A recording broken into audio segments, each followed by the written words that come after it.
Seorang siswi sekolah menengah atas dinyatakan mati otak setelah ia dan 3 orang ditembak saat pesta akhir pekan.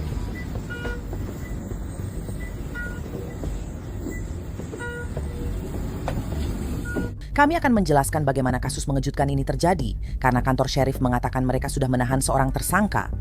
Ini Inside the Crime dipersembahkan Law and Crime. Saya Elizabeth Milner. Keluarga korban 18 tahun mengatakan dokter hanya memberinya beberapa hari hidup setelah ditembak di kepala. Namun masih banyak pertanyaan. Misalnya mengapa pria 27 tahun diduga bawa senjata ke acara api unggun? Itu acara untuk siswa kelas akhir sekolah menengah atas. Menurut kenalannya, Kimber Mills, 18, dikenal baik dan punya masa depan cerah. Ya, dia dijadwalkan lulus hanya dalam beberapa bulan lagi. Bahkan, katanya dia sudah memilih universitas yang diinginkannya. Dia akan kuliah di Universitas Alabama tahun depan dan menjadi perawat. Kimber tampak menikmati masa-masa akhir di sekolah menengah bersama teman sebelum melangkah ke tahap berikutnya. Bahkan di sekolah menengah dia sangat berprestasi. Ya, dia adalah seorang pemandu sorak, dia juga ikut lomba lari. Teman-teman sekelasnya menggambarkan dia sebagai orang yang sangat baik hati dan selalu berusaha membantu siapapun. Teman sekelas mengatakan ke WVTM Alabama, kamu bisa mulai bicara dengannya kapan saja. Selalu menyenangkan berbicara dengannya. Teman sekelas lainnya mengatakan kepada media itu, dia tipe orang yang kalau kamu kehabisan uang dan tidak punya cukup, dia pasti akan memberimu uang. Kalau kamu tidak punya sesuatu, dia akan memberimu sesuatu. Dia tipe orang yang kalau kamu sedih, dia akan memberimu kasih sayang yang kamu butuhkan. Kalau kamu butuh pelukan, dia akan memelukmu. Namun pada 19 Oktober, acara api unggun yang seharusnya menyenangkan malah membuat beberapa orang dilarikan ke rumah sakit. Menurut kantor Sheriff Jefferson County, mereka dikirim ke sebuah area yang dikenal secara lokal sebagai The Pit. Itu adalah daerah pedesaan di Jefferson County, Alabama, tempat banyak remaja berkumpul. Pada malam itu sedang diadakan malam senior. Dirbaya Jamponcen api unggun, musik dan teman-temanmu. So itulah seharusnya suasana malam itu. Tak lama setelah tengah malam, para deputi dipanggil karena beberapa orang termasuk Kimber, 18, ditembak. Saudari Kimber mengatakan pada AL.com bahwa ia dan saudari lainnya hadir di pesta itu. Stephen Tyler Whitehead yang berusia 27 tahun muncul saat itu. Kimber dan teman-temannya kabarnya tak tahu siapa dia. Menurut Kimber, dia tampaknya tertarik pada salah satu temannya. Kabarnya dia mencoba mendekati temannya, menawarkan minuman, tapi teman Kimber sudah punya pacar. Menurut laporan, terjadi perkelahian antara beberapa orang, lalu tiba-tiba terdengar suara tembakan. Kimber terkena tembakan silang dan tertembak di kepala. Seorang temannya segera membawanya ke rumah sakit di mana kondisinya kritis. Menurut kantor sheriff, dia bukan satu-satunya yang terkena peluru di pesta itu. Seorang pria berusia 21 tahun terluka, seorang wanita berusia 20 tahun juga terluka, begitu pula seorang lagi yang berusia 18 tahun. Kantor sheriff mengatakan dalam sebuah pernyataan, penyelidikan awal menunjukkan bahwa pertengkaran verbal dan fisik meningkat yang akhirnya berujung pada baku tembak. 3 korban diperkirakan akan pulih total, tetapi tidak dengan Kimber yang tertembak di kepala dan kaki. Ashley, saudara perempuannya, mengatakan dokter memberi Kimber hanya beberapa hari untuk hidup. Ashley Mills menyampaikan hal ini kepada AL.com. Dia mengalami terlalu banyak trauma pada otaknya. Dia bernapas sendiri dengan bantuan mesin pernapasan. Tidak ada operasi yang dapat memberinya hidup layak. Kata saudari Kimber, bertahan hidup saja sudah mukjizat. Namun jika selamat, dia harus memakai alat bantu napas dan selang makan seumur hidup. Dia berkata pada media, kami memilih untuk membiarkan tubuhnya melakukan apa yang perlu dilakukan. Kami memang memasukkannya ke dalam status jangan resusitasi karena kami tidak ingin menyakitinya lagi dengan mencoba membawanya kembali. Kami sudah menyiapkan agar dia menjadi donor organ karena itulah yang dia inginkan. Discharge secema otak membengkak maksimal akhirnya menyebabkan kematian otak.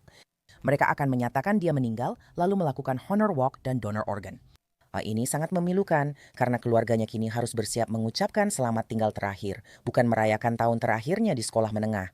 Petugas Jefferson County menangkap Stephen, 27, terkait penembakan itu. Pejabat menuduhnya pembunuhan dan sebagai penarik pelatuk. Pihak berwenang menyatakan tuduhan lain masih menunggu proses selanjutnya. Selasa malam, kasus ini berkembang memilukan. Keluarga Kimber mengonfirmasi dia telah dicabut dari alat bantu hidup. Dalam tindakan baik terakhirnya, keluarganya menyatakan dia mendonorkan organ kepada yang membutuhkan. Unggahan ini dibagikan di Facebook. Sebagian isi unggahan itu berbunyi, ya Bapak Surgawi, kami berkumpul dalam duka dan keterkejutan, meratapi kehidupan Kimber Mills yang cerah dan indah, yang tragis dan tanpa alasan telah direnggut. Duka mereka sangat berat, kekosongan yang ditinggalkan terasa tak terukur. Kami mengangkat dengan rasa syukur dan hormat yang mendalam, tindakan luar biasa di akhir hidupnya, yaitu keputusannya untuk menjadi pendonor organ. Ya, di tengah tragedi, Kimber memilih bermurah hati, menjadi penyelamat, dan memberi kesempatan kedua yang ajaib bagi orang lain. Berkatilah para penerima hadiah berharganya. Semoga organ miliknya memberi kesehatan, kehidupan lebih baik, dan harapan agar semangatnya tetap hidup dalam perjalanan mereka. Biarkan cinta mengubah kegelapan jadi cahaya dan keputusasaan jadi keajaiban abadi. Komunitas berkumpul untuk melakukan tindakan kebaikan terakhir. Mereka memenuhi rumah sakit untuk mengucapkan selamat tinggal, dan seperti yang bisa kamu bayangkan, itu adalah perpisahan terakhir yang penuh emosi.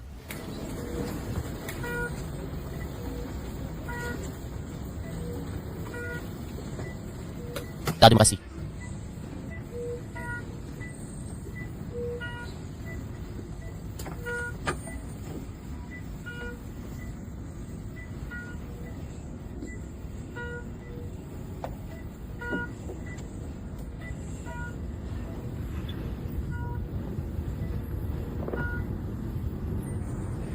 Di bawah video di media sosial, Kimber menulis, "Adik manis kami telah pergi bersama Tuhan pukul 7:08 malam tadi." Dia mendapat penghormatan terbesar untuk honor walk yang pernah dilihat dokter dan sangat dicintai banyak orang. Nah, kami akan merindukanmu, Kimber. Kini saya bersama tamu hebat untuk membahas ini lebih dalam. Dan itu adalah pengacara persidangan dan litigator federal Alexis Rosenberg. Alexis, terima kasih banyak sudah bergabung bersama saya. Kasus ini benar-benar memilukan. Ini adalah seorang siswi kelas akhir sekolah menengah atas. Dia hanya tinggal beberapa bulan lagi untuk lulus. Dia kini berjuang bertahan hidup, namun keluarganya menyatakan tak ada harapan baginya. Bagaimana pendapatmu tentang kasus ini? Benar kata kamu, Elizabeth. Ini tingkat sumi menyedihkan. Di menghadiri pesta bersama banyak teman di tahun terakhir sekolah menengah atas. Ini seharusnya menjadi masa bahagia, Ki. Masih banyak hal yang bisa dinantikan. Dan sekarang sayangnya dia berada dalam situasi seperti ini dan keluarganya sepertinya sudah benar-benar dalam proses berduka. Dari yang kita tahu, kejadian sebelum penembakan adalah pertengkaran karena seorang gadis. Tersangka diduga mencoba bicara ke teman Kimber, lalu temannya memberitahu pacarnya. Setelah itu, penembakan terjadi. Apa reaksimu terhadap bukan hanya soal niatnya, tapi betapa beraninya kejadian ini sebenarnya? Ya, sangat menyedihkan bahwa kita punya remaja-remaja meskipun terdakwa dalam kasus ini usianya sedikit lebih tua. Mengapa dia ada di pesta anak sekolah menengah atas padahal usianya saya yakin sekitar 24 atau 25 tahun? Ada pertanyaan tentang itu juga. Tapi apa perlunya membawa senjata? Dan juga seberapa cepat semua ini menjadi semakin parah? Dar, kamu tahu seorang yang pada dasarnya hanya melihat pacarnya lalu terjadi perselisihan hingga akhirnya terjadi penembakan. Bagaimana tanggapanmu soal niat, mengingat terdakwa datang ke pesta ini membawa senjata? Aku mencoba tahu tujuan sebenarnya, kenapa sampai bawa senjata ke acara yang seharusnya hanya pesta anak sekolah menengah atas. Tidak yakin kenapa dia membawa senjata itu, tapi menurutmu bagaimana? Dan apakah itu akan dipakai untuk melawannya jika kasus ini ke pengadilan? Aku tidak yakin dia punya izin untuk senjata itu. Aku juga tidak yakin apakah Alabama adalah negara bagian yang memperbolehkan membawa senjata secara terbuka. Namun, niat yang dia miliki, niatnya yang kami pahami atau diduga untuk menembakkan senjata itu, aku tidak yakin apakah dia didakwa atas hal itu. Ketika kamu membahas bagian yang direncanakan sebelumnya, sepertinya ini bukanlah sesuatu yang direncanakan sebelumnya bahwa dia pergi ke sana berdasarkan apa yang kita ketahui untuk menembak siapapun. Itu bukan niatnya, tapi dia memang diduga berniat menembakkan senjata itu. Kurasa diduga kepada orang yang telah melihat pacarnya atau melihat perempuan itu. Yang menarik dari kasus ini dari sudut pandang hukum adalah bahwa perempuan itu korban pada saat ini yang masih hidup. Dia belum meninggal. Jadi kami percaya bahwa mereka sedang dalam proses atau akan terjadi bahwa dia akan dinyatakan mati otak. Karena kita punya seorang di sini yang telah didakwa dengan pembunuhan, tapi sebenarnya kita masih punya, dan saya benci mengatakannya dalam situasi seperti ini dengan begitu dingin. Tapi tubuhnya dia sebenarnya masih di sini. Dia belum, kamu tahu, dia belum meninggal pada saat ini sejauh yang saya pahami kita berdiri di sini. Jadi bagian hukum yang benar-benar menarik adalah seseorang bisa didakwa dengan pembunuhan jika korban telah dinyatakan mati otak. Udah just ada like, kamu tahu, Strauss yang bisa membuat dakwa pembunuhan jika seseorang dinyatakan mati otak di Alabama.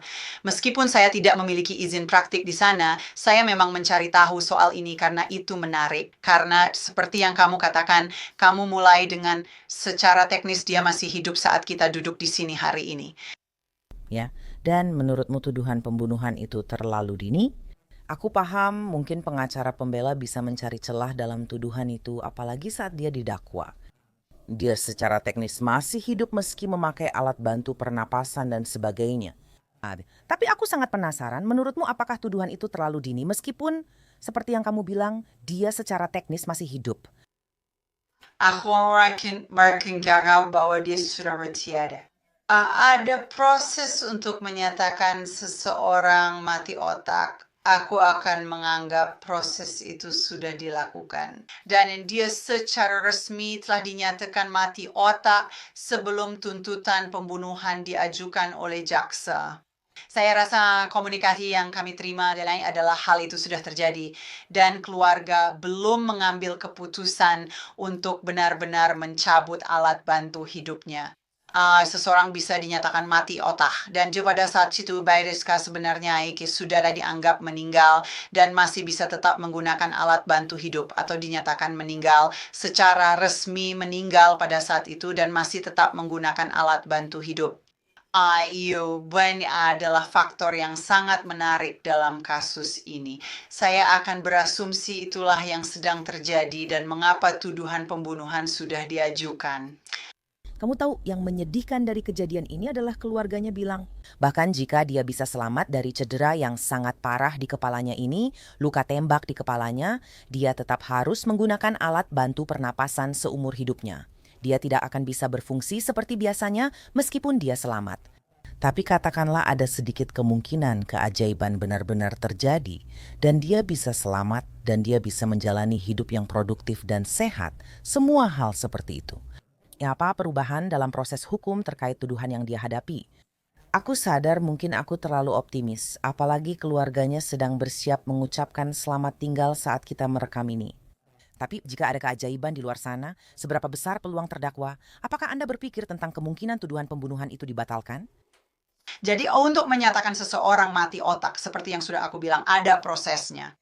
Proses itu sudah diterapkan sejak lama, mungkin sekitar tahun 80-an. Dan sebenarnya itu adalah sebuah undang-undang federal tentang bagaimana cara melakukannya. Yang Kitsonar Akademi Neurologi telah membuat itu.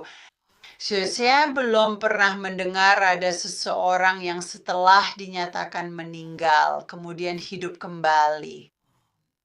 Ya, jadi saya tidak berpikir itu akan terjadi, tapi secara hipotetis, misalkan itu benar-benar terjadi, lalu dusoi sebagai pembelaan jika orang ini entah bagaimana tidak mengalami mati otak, maka ya maksud saya itu akan menjadi semacam keajaiban dari Tuhan bagi pengacara pembela itu sendiri sebagai kasus, karena itu akan menjadi pembelaan terhadap tuduhan pembunuhan. Lihat kenyataannya bahwa kamu tahu bahwa ada kemampuan untuk menyatakan seseorang meninggal dan kemudian mengajukan tuduhan pembunuhan. Kalau lihat secara teknis, akan muncul pertanyaan, apakah ada orang yang sudah meninggal? Maksudku hanya untuk menyederhanakan.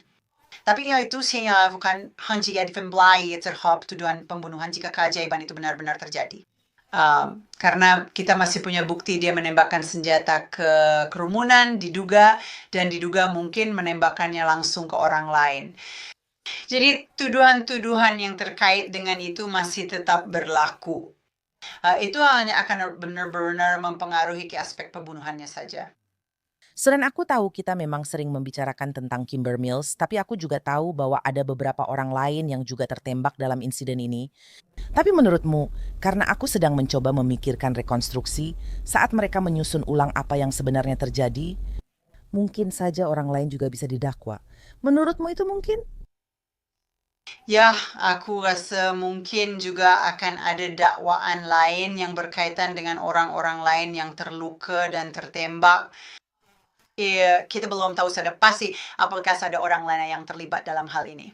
Jika ada orang lain, dan aku rasa aku belum melihat apapun sih bahwa ada orang lain yang mengeluarkan senjata. Ya, aku rasa tidak ada tuduhan bahwa ada beberapa orang yang menembakkan senjata.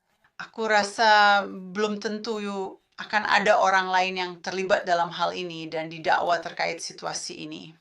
Ya, aku memang berpikir kemungkinan besar akan ada dakwaan tambahan terhadap terdakwa karena orang-orang lain ini juga terluka. Satu hal yang aku kagumi dari kisah ini, meski sangat mengerikan, adalah bagaimana komunitas bersatu mendukung keluarga Kimber Mills dan korban lain yang tertembak dalam insiden akhir pekan ini. Bagaimana pendapatmu tentang komunitas dan dukungan besar mereka untuk gadis 18 tahun ini yang akan kehilangan nyawanya? Menurut keluarganya serta korban lain dari penembakan mengerikan ini, Ini benar-benar mengerikan. Sepengetahuan, ini komunitas pedesaan erat dan tempat mereka berkumpul adalah lokasi nongkrong remaja. Aku percaya tempat itu disebut The Pit. Jadi agak aneh kalau mereka berkumpul di sana. Dan menurutku indah sekali melihat komunitas bersatu untuk mendukung keluarga ini yang benar-benar sedang mengalami mimpi terburuk seorang orang tua.